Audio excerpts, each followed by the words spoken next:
Hello. Today is Thursday, June the 18th, and this is the Parker Marchant Show, and this is your host, Ellen Love, coming to you straight from the A. I do hope that you have all had a really great day. I know it's almost the weekend, and typically I'd be pretty excited and happy about that, although today I'm coming to you on a somber note. As most are aware now, 9 lives were brutally, sadistically taken by a random shooter who walked into the historical Charleston, South Carolina church located, or actually the AME, that was actually headed by State Senator, and as we already know, the suspect, Dylan Storm Roof, has been captured.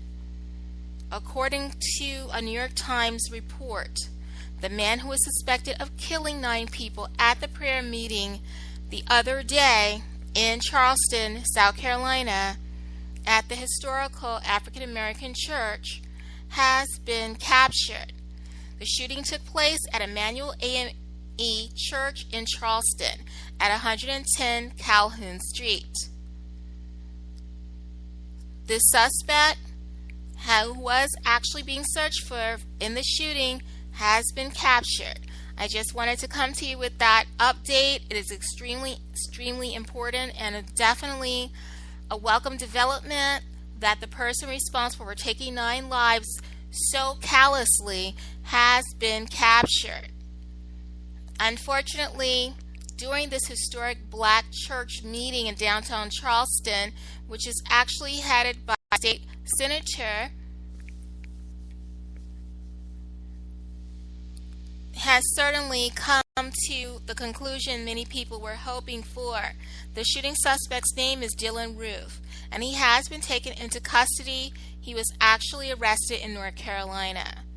At this point, we're not quite sure what the developments will lead to. Hopefully a swift judgment and conviction for the crime that was committed. This church was actually known as Mother Emanuel and houses the oldest black congregation south of Baltimore, according to the National Park Service. Its website also cites it as being the oldest AME church in the South. It is certainly also known to be an historical building, and it's listed as the Gothic Revival building, which dates back to 1891.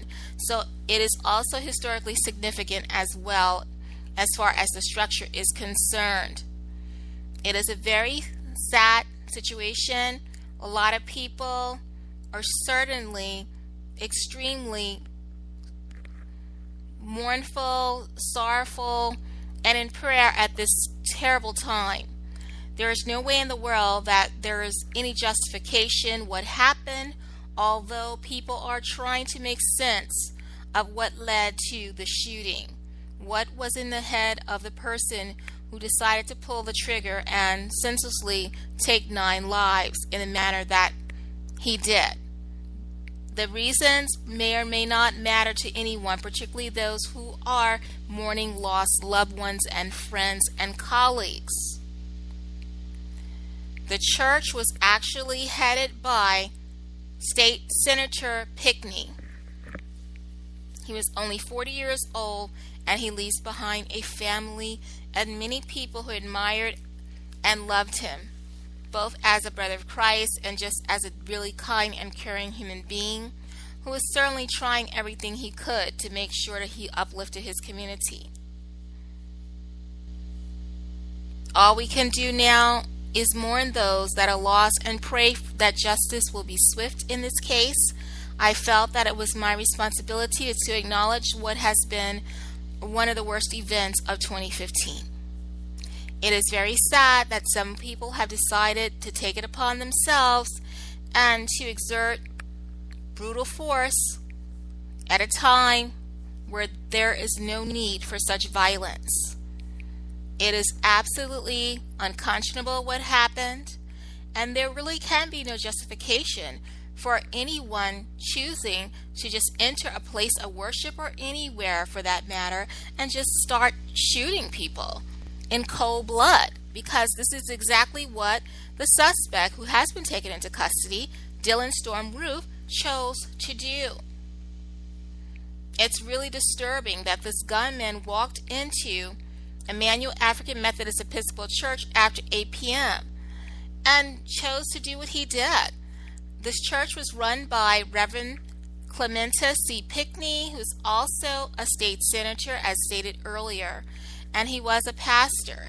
He was someone who definitely wielded a lot of respect in the community, and of course, he, along with the other members of his congregation that lost their lives on that fateful and tragic and senselessly brutal night, will be forever remembered, and they will never ever be forgotten. Their lives are absolutely meaningful to those who were touched directly by this tragedy as well as indirectly. There is no place for such senseless violence in society.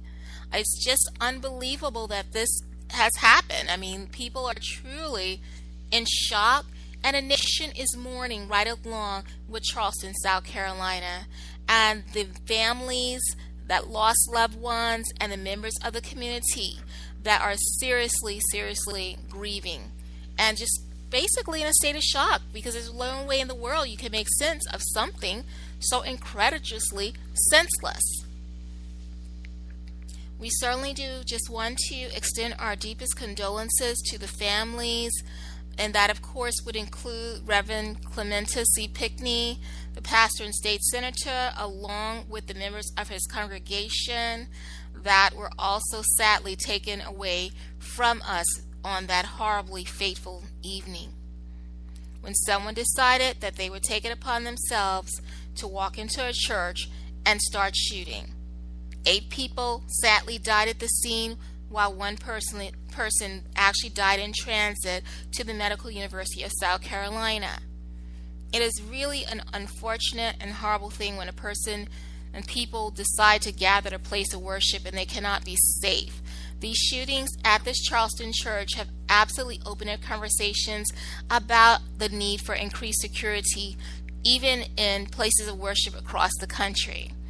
Obviously, when an incident like this occurs, it does make people think about doing things differently and what could have been done to prevent such an act of brutality. Naturally speaking, some things cannot be prevented in this life. There are a lot of people in the world that may be lost, they may be mentally disturbed, they may just be evil. We're not really sure about that. And a jury is still out on Roof, the suspect in this particular shooting case. However, we do know one thing: 9 lives ended on that night for no good reason. And we just want to take time out to show our respect and wish those who are suffering the loss of loved ones and colleagues and friends and family the very best that their families' strength and support can give them at this time of sorrow. There is simply nothing greater and nothing more difficult to navigate in this world than the loss of a loved one, particularly when it occurs in such a tragic manner. I mean, how do you make sense and how do you go on? Hopefully these are spiritual people. They will find strength in their faith, and that will bring them through this time of trauma and tragedy. We certainly do want to make sure that we acknowledge the fact that there have been lives lost here and that this is a very unconscionable act. And I want to, at this time, to take a moment to acknowledge each of those individuals who lost their lives on that night, because as all lives, their lives mattered, and their families will be mourning their these losses for the rest of their existences. And that's just it's just so unfair. There's really no other way to describe what happened here besides the fact that it was an act of obvious lunacy.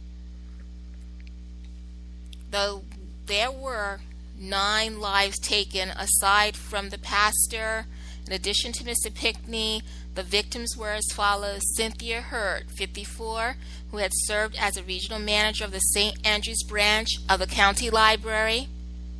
There was a Reverend DePayne Middleton,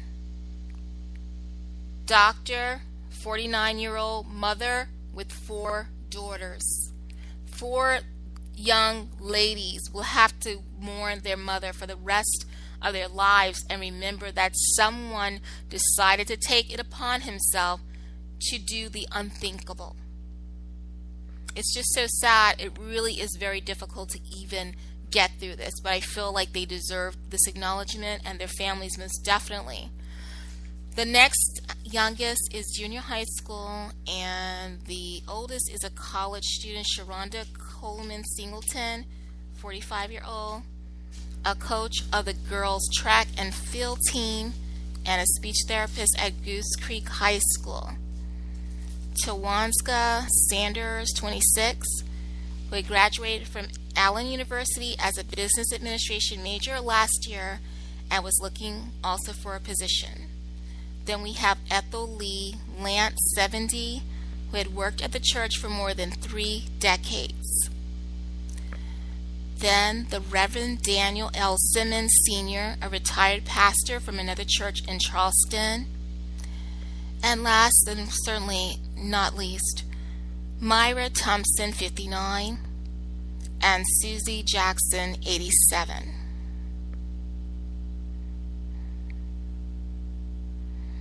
It certainly is a very bleak time for these people, and we certainly do want to wish them the best as they try to make sense of what is absolutely senseless.